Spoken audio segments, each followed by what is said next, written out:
Typhoon Maysak has made landfall in Hainan, while inter-island train services across the province have come to a halt. It's the first typhoon to hit China this year. Heavy gales and torrential rains are expected in other provinces too. In Guangdong, authorities have stepped up measures recalling fish boats to port.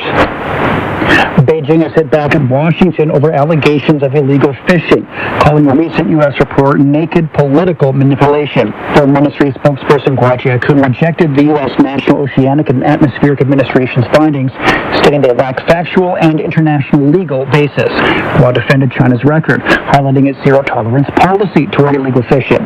The spokesperson accused the U.S. of having its own deplorable record on marine conservation, citing long-standing over-quota tuna fishing violations in the Pacific. China State Council has released a plan to advance the Beautiful China initiative. The plan targets marked improvement in the country's ecological and environmental quality by 2030, with greener production and lifestyles becoming the norm and carbon emissions peaking on schedule. Major projects will focus on tackling air, water, and soil pollution, protecting marine environments, and improving industrial waste management. France recorded more than 2,000 excess deaths during a late June heat wave. The country's health minister cautioned that the figure is expected to rise. The extreme heat swept across France and much of Europe, triggering widespread alerts and renewed concerns over the growing health impacts of increasingly frequent and severe heat waves. The World Meteorological Organization is expecting El Nino conditions to strengthen rapidly in the coming months. The agency warns of stronger activity between July and September, driving higher risks of heat waves, droughts, heavy rainfall, and other extreme weather. Forecasts show widespread above-average temperatures across most land areas and shifting rainfall patterns, including wetter conditions in parts of the central and eastern Pacific and drier weather over regions such as the Indian subcontinent and Australia.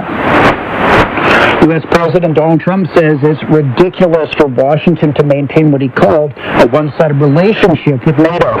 In a social media post, Trump criticized European allies, saying the alliance is not reciprocal and should take greater responsibility for its own defense.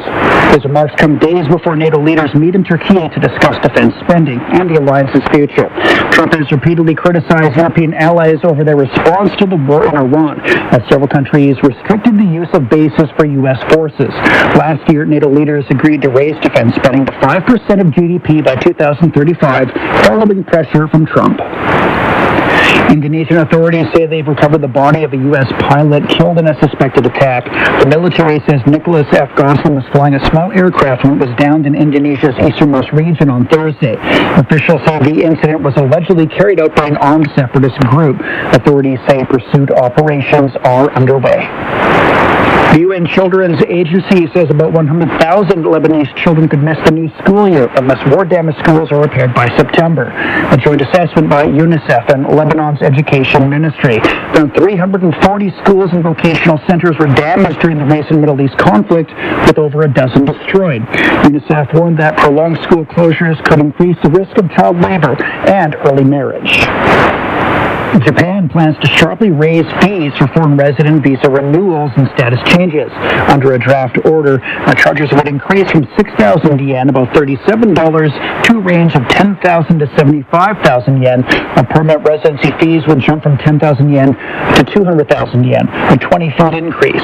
The Immigration Services Agency says the changes could take effect in October after public consultation. The proposal is drawing criticism from foreign residents and advocacy groups. Chinese scientists have launched the country's 16th Arctic expedition, with 3 research vessels departing from Dalian on Friday. The mission will focus on climate change, including sea ice, ocean, biological, and atmospheric monitoring. The expedition will also involve joint research with scientists from Russia, Germany, and other countries. The Jiangsu Book Fair is opened in the city of Suzhou, bringing together more than 400 publishing and distribution organizations. Organizers say an additional 800 publishers and distributors are taking part in the online section, showcasing more than 200,000 titles, as the fair aims to promote public reading for audiences of all ages. Popular children's authors such as Shen Shishi and Yang Hongying are hosting interactive sessions and storytelling events. So that's the news.